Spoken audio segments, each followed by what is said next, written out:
जब भी एक साधक आध्यात्मिक जगत में आगे बढ़ने की कोशिश करता है तो सर्वप्रथम उसके पास नाम जप का एक सहारा होता है जिससे कि वे आगे बढ़ता चले।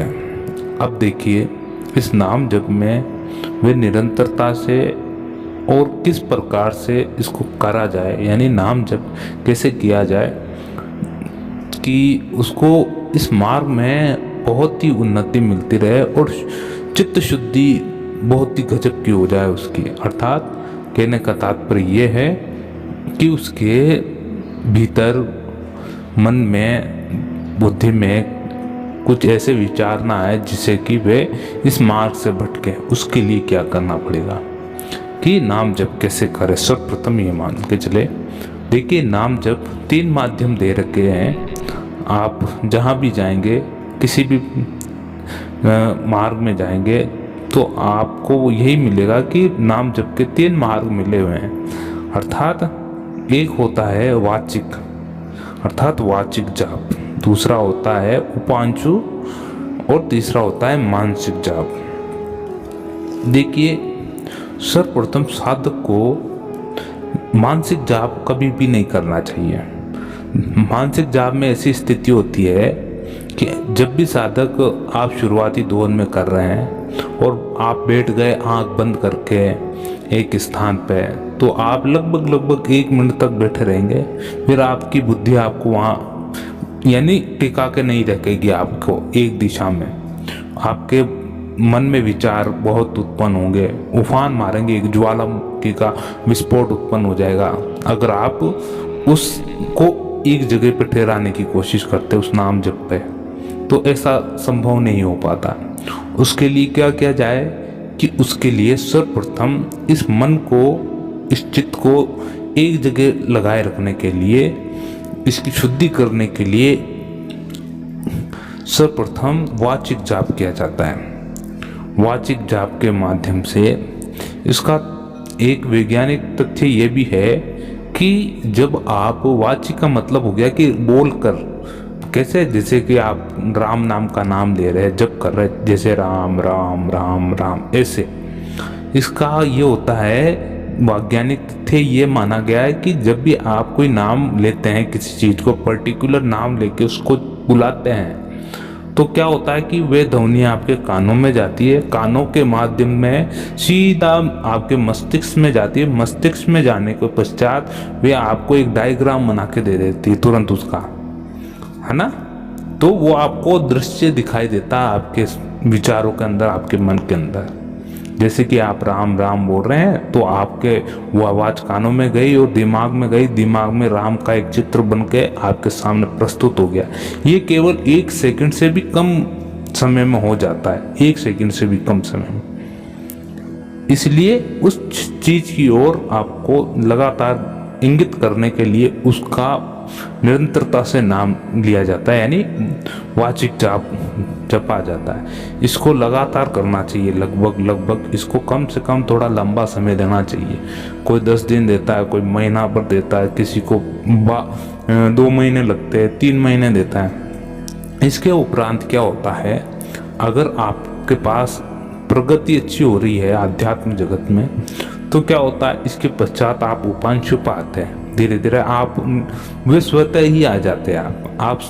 आपकी बुद्धि, आपका मन समझ जाता है कि ये बिल्कुल सही मार्ग पे जा रहे हैं आप, और सही जगह, और आप इस चीज़ का संकेत कर रहे हैं और आपको वही कार्य करना है। तो आप डायरेक्ट उस, यानी उसकी पटरी बदल के एक, यानी आप मान के चलिए थोड़ा सुपरफास्ट तरीका है ये एक तरह से, कि आप मानसिक वाचिक से उपांशु पे आ जाएंगे, यानी केवल होठ हिलते रहेंगे आप।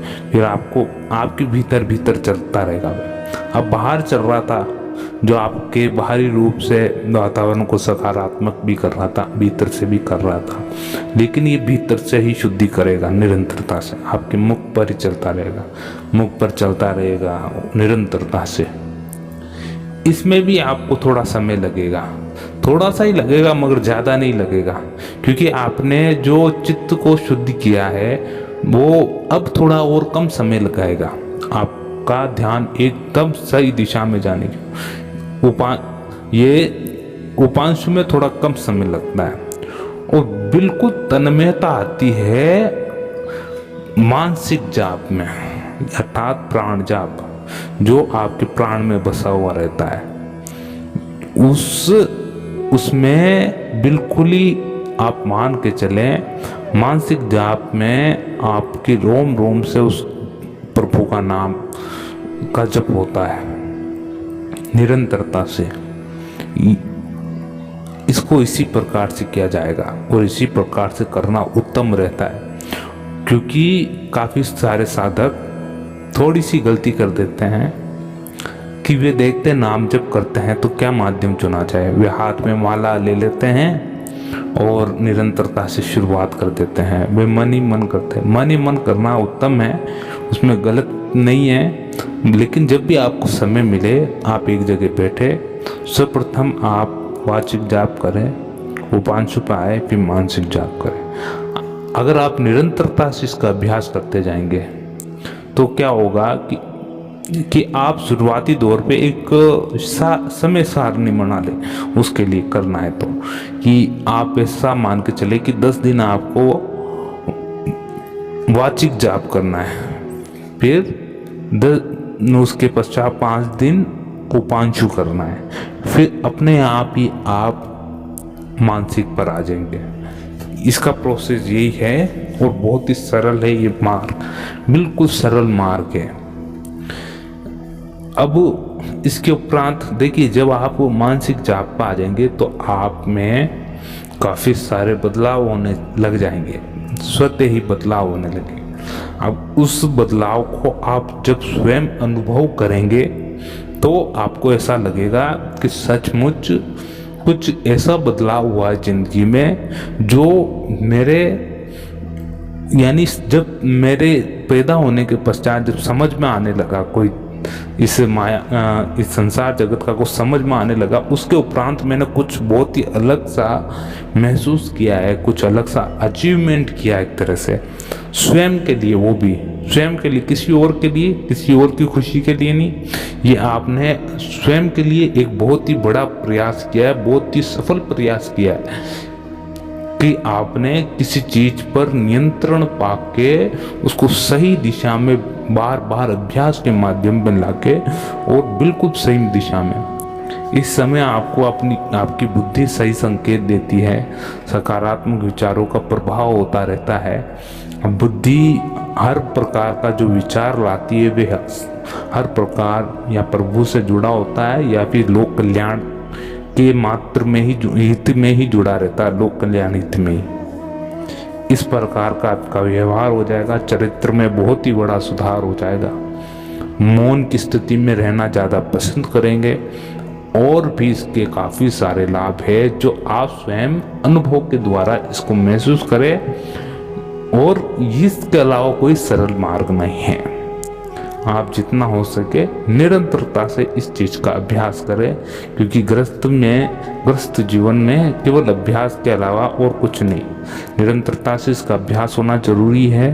ये एक तरह से इसको स्कूल माने आप कि जो निरंतरता से अच्छे से अभ्यास करेगा वो अच्छे से पास होगा और जो अधिक मेहनत करेगा वो मेरिट में आएगा और उसका चारों तरफ गुणगान होगा, न्यूज़पेपर में उसका, यानी उसकी उन्नति की बखान होंगे। आप समझ सकते हैं कि अगर एक संत जो सिद्ध योगी जब वे प्रभु के पास जाता है तो उसके लोक कल्याणकारी कार्य के बारे में काफ़ी चर्चाएं होती है, वे एक तरह से चर्चित हो जाता है। इसी प्रकार आपको भी ये कार्य करना है, निरंतरता इस पर आगे बढ़ते रहें और निरंतरता से कार्य अभ्यास करते रहें।